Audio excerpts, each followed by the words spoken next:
Antonio Mujica and his partner Alfredo Anzola received a small business loan from the Venezuelan government only months before the recall election.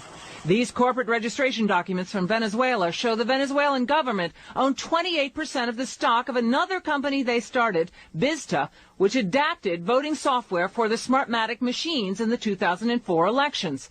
The same document shows a Chavez government minister, Omar Montillo, was on the board of directors. The Chavez government gave Vista, Smartmatic, and another company a $91 million contract to run voting machines for the 2004 election.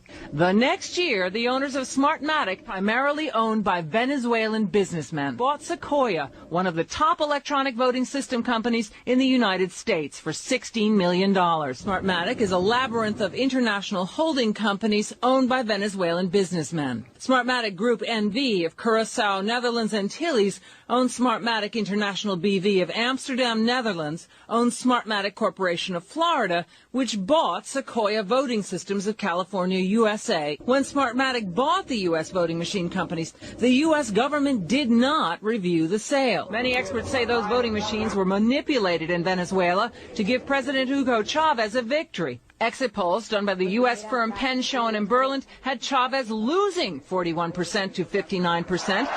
But the next day, Chavez declared victory, reversing the score, saying he won 59% of the vote. Everything was computed in the favor of the government.